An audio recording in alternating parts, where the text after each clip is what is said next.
أفروكا ججنا يومة سيد المسيحة بس فيروز بهاي همي عالمية بدون استثناء چونكي أف عيدا فيروز أبو همي عالمية سيدنا يسوع المسيح خلصها همي بشرية تكريب أفروكا ذكرى في روجا طبعا أفروجا يعني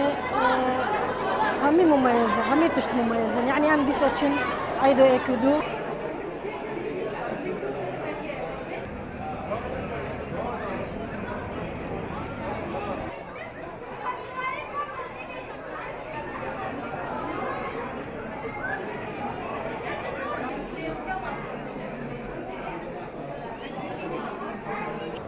اجدادنا همین ملت مسیحی گشت دنیا کردستان تایبەتی پیروزت کم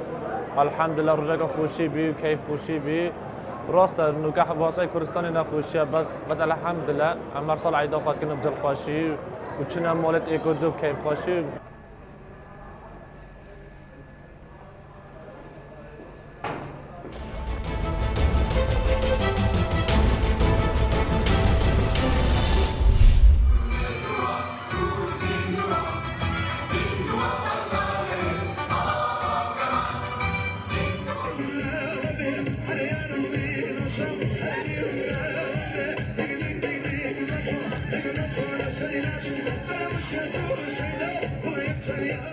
خەڵکی کەرکووکم و زۆر بەداخەوە کە ئێستاکیە کەرکووک لەژێر دەستی داگیرکەرانە ساڵە پێش ئێستا حورمەتمانە بوو ژیانمانە بوو ئاڵای کوردستان بەرز کرابوو.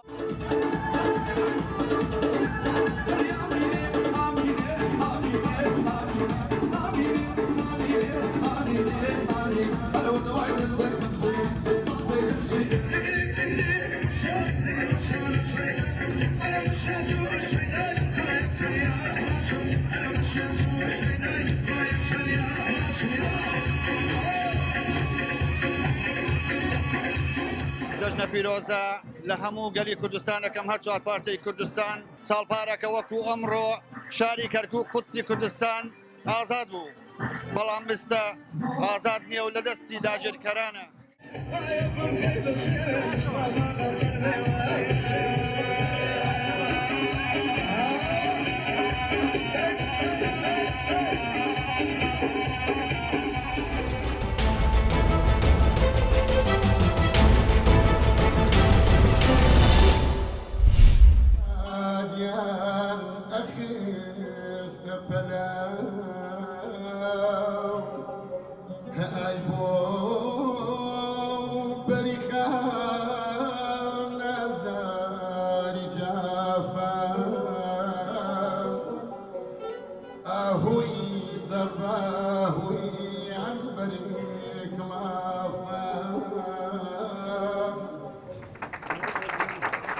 من شادمانم بەم خەڵاتێکەوە پێشکەش دەکرێت شادمانم بەم ڕێزەیەکەوە لە بن ئەندرێ هیوام وایە بتوانم تا بمێنم کارێ بکەم شایانی ئەم ڕێزە بم هیوام وایە بگەمە ئەو پلەی کە شایانی ئەم ڕێزە بم.